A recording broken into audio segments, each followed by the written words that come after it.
네, 안녕하세요. 탁티브 김탁입니다. 반갑습니다. 오늘 이렇게 급하게 영상을 찍은 이유는 오늘 시장이 퀄러티가 굉장히 너무 안 좋았어요. 그래서 오늘 장이 왜 이렇지라고 궁금해 하시는 분이 너무 많이 계실 것 같아서 간단하게 영상 올려보겠습니다. 제 오늘의 시장의 어떤 스타일과 제 생각을 오늘 간단히 한번 말씀드려볼게요. 컨퍼런스 노티스 봐주시고요. 오늘 여기서 언급되는 종목은 투자 유인 권고 리딩이 없다라는 거 다시 한번 말씀드리고요. 오늘 코스닥을 먼저 말씀드릴게요. 오늘 코스닥이 지난 3월 달에 916을 고점으로 지금 계속 지그재그 패턴입니다. 지금 금리가 올라갈 때 좀 안 좋았다가 또 빠지면 좋았다가 또 올라가면 안 좋았다가 그러다가 6월 달은 코스피는 굉장히 6% 가까이 올랐는데 많이 올랐는데 코스닥은 지지부진하더니 결국엔 오늘 사고가 났습니다. 굉장히 많이 마이너스 2% 굉장히 안 좋은 상황이 됐고요. 사실 지수는 2%인데 내용은 더 안 좋았죠. 코스피는 오늘 마이너스 0.8%인데 삼성전자가 플러스 난 것 치고는 굉장히 다른 종목들이 매우 안 좋았다. 간단히 말씀드리면 장 그렇고요. 장의 어떤 브레스 한번 볼까요? 오늘 전기전자는 하얀색이죠. 전기전자는 별로 안 죽였다는 얘기입니다. 하얀색은. 왜냐하면 SEC 전자가 플러스여서 그런 거고요. 여기 보면은 이렇게 플러스가 빨간색이 있죠. 빨간색. 미국은 빨간색이 안 좋은 거지만 한국은 빨간색이 플러스라는 거 다 알고 계실 거고 이게 이제 현대일렉입니다. 현대일렉. 오늘 간만에 전력기기 회사들이 전력기기 섹터들이 좋았어요. 전력기기가 약간 저는 시장과 좀 청개구리로 가는 것 같습니다. 청개구리로 가니까 장이 안 좋을 때는 또 이쪽으로 좀 쏠림이 있고 그동안 퐁당퐁당 했거든요. 그러다가 다시 이제 현대일렉이 좋았고 또 이제 7월 달에는 또 어닝 시즌 아닙니까? 어닝 시즌. 어닝은 굉장히 좀 자신 있는 거 아닙니까? 그러다 보니까 현대일렉이 좀 좋았고 금융은 오늘 KB금융이 좋았다. 그래서 오늘 금융시장은 미국의 금리도 올라주고 우리도 이제 실적 시즌 다가오니까 은행주들의 실적이 충당금을 쌓은 것 치고 굉장히 양호하다라는 얘기들 드리고 있고 그리고 최근에 ELS 관련 배상을 많이 해줬잖아요. 근데 생각보다 배상 규모가 배상 규모는 확정이 됐는데 또 최근에 항공주시가 오르다 보니까 약간 환입에 대한 기대감이 있고 운수장비 자동차죠. 자동차가 지금 상당히 오늘 부진했는데 어제부터 해서 6월 데이터가 전지였어요. 자동차는 월의 첫 번째 날에 전날의 판매량을 공개를 하는데요. 전날 판매량이 내수가 마이너스 15%. 네. 내수가 거의 15% 가까이 빠졌습니다. 지금 실질적으로 내수에서 국내 자동차를 사는 신차 수요가 많지 않다는 걸 대변하고 그동안 수출이 너무 좋아서 수출을 버텼는데 환율도 좋고 수출 데이터도 와이와이 빠졌어요. 그러다 보니까 지금 자동차는 지난달에 굉장히 좋았잖아요. 두 가지죠. 첫 번째는 현대차의 그 주주 환원에 대한 기대감, 8월 달에 IB데이 CEO 인베스트 하는데 거기서 대규모 주주 환원책을 할 거란 기대감, 두 번째는 2분기 실적 기대감이 있죠. 그래서 주가는 좋았는데 이미 주가는 올라와 있는데 실제 데이터를 보니까 이거 6월 데이터가 이렇게 안 좋으면 7, 8월도 안 좋으면 어떡하지? 라는 그런 실망감. 네, 2분기 실적 좋은데 제일 무서운 거 피크아웃이면 어떡하지? 이런 실망감 때문에 자동차가 특히 안 좋았고 유통은 되게 파란색인데 포스코 인터일 겁니다. 포스코 인터가 유통에 있어요. 오늘 가스공사도 그렇고 대한고래들이 안 좋았죠. 좀 안 좋은 얘기들을 했습니다. 이게 정말 실현 가능할지 그런 어떤 의무감, 어떤 의문감이 있는 그런 메시지들이 좀 많았고 오늘 기계는 방산입니다. 방산. 네. 오늘 특히 넥스원이 좀 안 좋았고요. 넥스원이 안 좋았던 이유는 크게 두 가지인데요. 첫 번째는 국내 보고서에서 넥스원의 밸류에이션이 어느 정도 찬 거 아니냐라는 약간 조금 보수적인 보고서가 나왔고 두 번째는 우크라이나 러시아 전쟁에 대한 어떤 휴전 기대감. 네, 제라스키가 약간 언제 좀 전쟁 종전해야 되는 거 아닌가 막 그런 외신 보도들이 좀 있고요. 오늘 의약품은 삼성바이오가 너무 좋았죠. 삼성바이오가 1.5조짜리 네, CMO 공시를 수주 공시를 냅니다. 근데 사실 이건 새로운 건 아니고요. 작년에 이미 MOI를 받은 거를 본계약을 맺은 건데 1.5조의 시장을 좀 주목을 한 것 같습니다. 오늘 보험업도 좋았고 그러니까 밸류업이 좀 지수를 방어하는 역할을 했다. 지수는 오늘 0.8%, 코스닥은 2% 빠졌고 외국인은 한 300억 정도 마이너스를 냈는데요. 참 선물장 한번 봐야 될 것 같습니다. 오늘은 선물은 외국인이 마이너스 한 만 계약 정도로 매도했는데 미결제량을 볼게요. 미결제량은 3,600억. 미결제량은 제가 뭐라 그랬죠? 미결제량은 이월하지 않고 오버나이트 하지 않고 오늘 신규로 다 매수된 포지션을 얘기해요. 제가 보통 한 방향으로 외국인이 한 방향으로 이렇게 많이 때린 날은 미결제를 주목을 해야 되는데 사실은 미결제가 만약에 외국인이 마이너스 만 계약이야 미결제도 마이너스 만 계약이야 이러면 대부분 신규 매도로 뭔가 시장에 대한 해지 시장에 대해서 스펙으로 매도 포지션을 취하는 가능성이 높은데 지금은 외국인들이 이때는 좀 매도를 해놓고서 약간 일부 어느 정도 단기 트레이딩으로 좀 끝냈다라는 생각이 좀 들고요. 덕분에 그러다 보니까 외국인들의 선물을 많이 때리면 항상 수반되는 게 있어요. 항상 수반되는 게 결국에는 베이시스입니다. 베이시스가 백오데이션이 납니다. 백오데이션. 거의 100번 중에 99번은 난다고 생각하면 됩니다. 자, 그럼 백오데이션이 왜 문제냐? 백오데이션이라는 거는 뭐죠? 백오데이션은 기본적으로 선물보다 현물이 높을 때예요. 선물이 보통 이 코스피 200 선물을 얘기하고요. 현물은 주식입니다. 주식. 우리가 얘기하는 주식이 높아. 그럼 이게 왜 문제냐? 이게 높은 걸 팔고 셀하고 제가 싼 거를 사는 게 무위험 차익 거라고 말씀드렸죠. 자, 높은 거 주식을 팔고 선물을 사는 게 프로그램 매도 차익입니다. 그래서 지금 오늘 근데 베이시스가 백오데이션에 나와버린 거죠. 왜? 실제 이론 베이시스가 2.7이야. 이론 베이시스는 이론적으로는 베이시스가 이 가격이 돼야 돼. 베이시스는 또 얘기할게요. 선물 빼기 현물입니다. 근데 오늘 장중 내내 여기 파란색이 오늘 장중 내내 시장 베이시스였어요. 시장 베이시스. 근데 왜 시장 베이시스가 이렇게 있냐? 2.3으로 종가를 마감했지만 이론적으로는 2.7이지만 시장이 사람들이 거래하다 보면 어떻게 이론적 이런 가격만 형성됩니까? 시장은 왔다 갔다 왔다 갔다 하는 거잖아요. 왔다 갔다 왔다 갔다 하는데 요게 1.7이야. 요게 1.7이라는 얘기는 선물 빼기 현물이 1.7이야. 그럼 이론은 2.7인데 1.7에서 2.7 빼면 마이너스 1포인트나 선물 가격이 저평가된 겁니다. 네.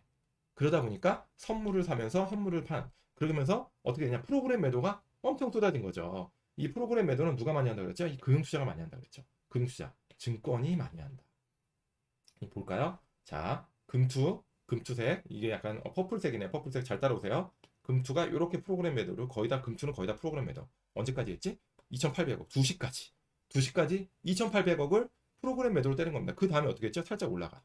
그 마지막에는 아마 한 마이너스 한 1,800억이 끝났습니다. 1,000억 정도를 프로그램 매수를 한 거야. 왜? 이거 봐요. 2시까지 1.7이었어. 1.7. 그러다가 이 파란색이 올라갑니다. 여기까지 올라가.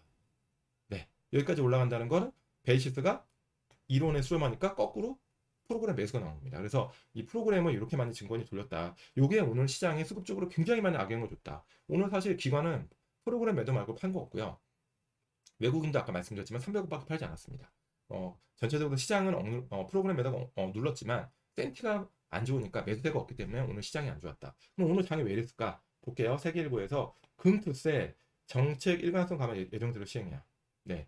사실 시장은 대신 금투세 시행 유예를 많이 기대하고 있는데 지금 여기서 정치권에서 금투세 특히 국회 예산정책처에서 권고가 나왔다. 정책의 일관성 어쩌고저쩌고 하면서 정책의 일관성을 이럴 때 많이 쓰네요. 아무튼 이런 얘기들이 심리적으로 좀 무너뜨렸고 두 번째는 미국 시장이 미국 금리가 10년물이 4.1까지 거의 4.1까지 빠졌다가 다시 지금 4.64, 4.46까지 급하게 반등했죠. 여러 가지 이유가 있겠죠. 트럼프가 되면서 인플레 우려를 자극한다는 얘기. 그 다음에 지금 엔저가 되게 심하잖아요. 엔저가 심하다 보니까 일본에서 지금 미국 국채를 파는 거 아니냐. 국채를 팔면 아무래도 금리가 올라가겠죠. 그런 영향 때문에 지금 여러 가지 얘기가 있습니다.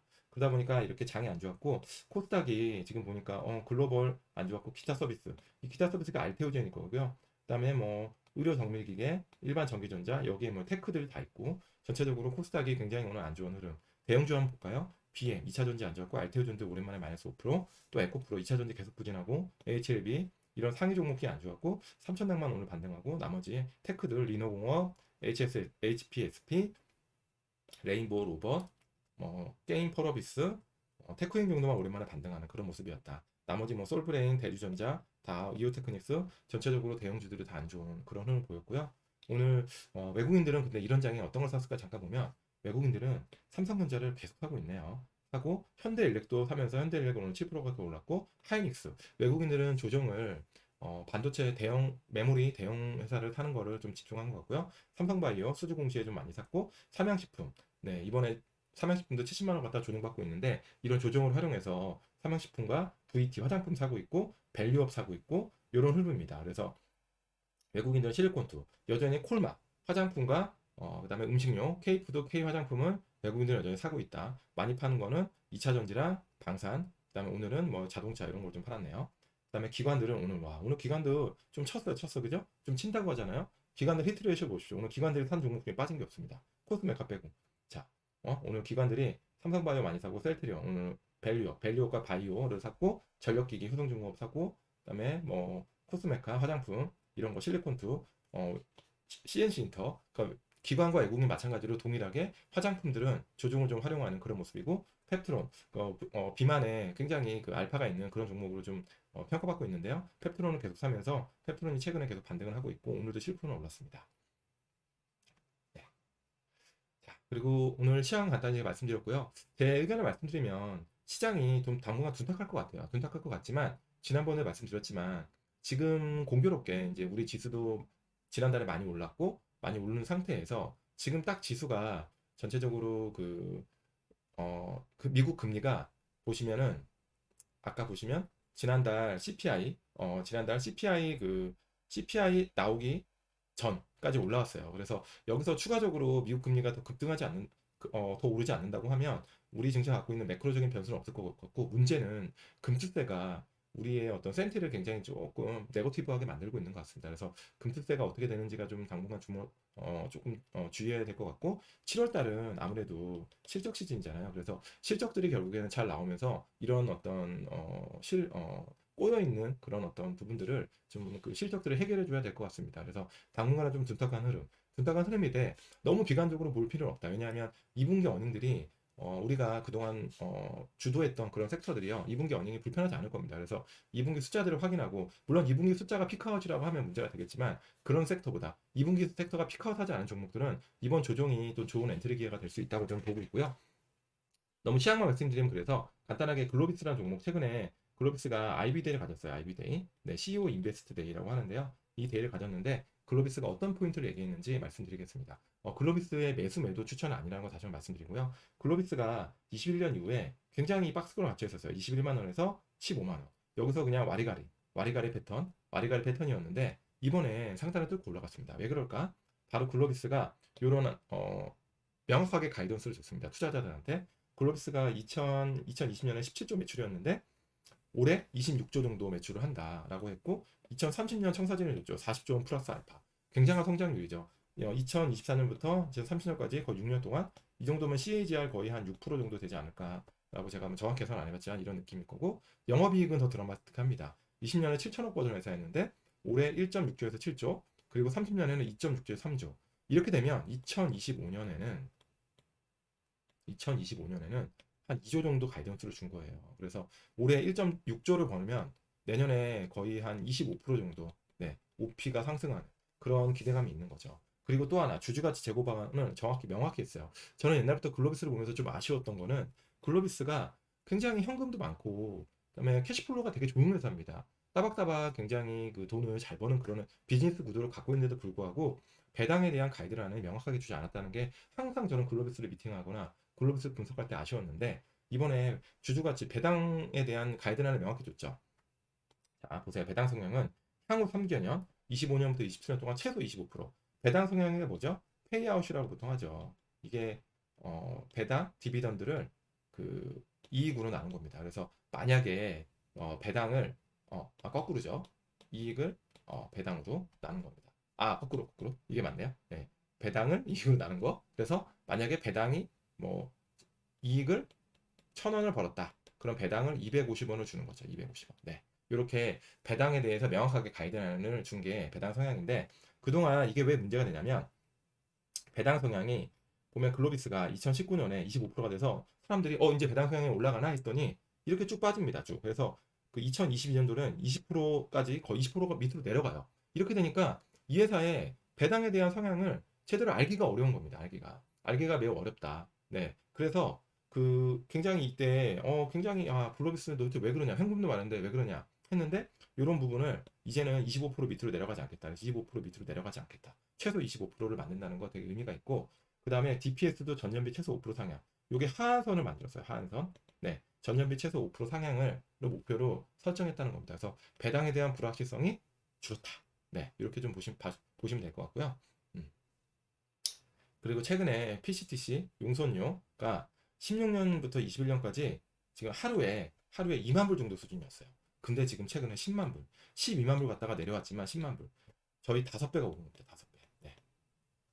이 PCTC가 퓨어카, 네, 트럭, 운임료, 캐리어 이런 걸 얘기합니다. 그래서 이게 기본적으로 소위 말하는 자동차 운반선의 운임료를 얘기해요. 근데 운임료가 이렇게 많이 올랐다. 이거는 결국에는 글로비스의 수익으로 갈 수 있는 거죠. 네. 그리고 마지막으로 말씀드리면 5년 동안 니폰 예센, 미츠이, 예? MOL, 그 다음에 나머지 후이 이런 회사들 소위 말하는 PCTC를 주력으로 하는 이런 회사들 주가가요 5년 동안 니폰은 600%, 미츠이는 430%, 그다음에 호이에는 400%, 글로비스가 50% 올랐지만 글로비스는 상대적으로 덜 오른 겁니다. 여러 가지 그런 뭐 오히려 계열사에 대한 그 소위 말해 역차별, 그 다음에 아까 말씀드린 대로 배당에 대한 가이드라인 구조 이런 것 때문에 그랬는데 다른 PCC를 하는 이런 회사들이 굉장히 주가가 좋았다. 그래서 피어들을 보면은 글로비스의 어떤 그 앞으로의 그런 여러 가지 CEO 인베스터 데이가 다른 의미가 없진 않았다라는 생각하면서 오늘 영상을 좀 마무리하겠습니다. 자, 오늘 비가 오는데요. 즐거운 퇴근길 되시고요. 다음에 또 뵙겠습니다. 안녕!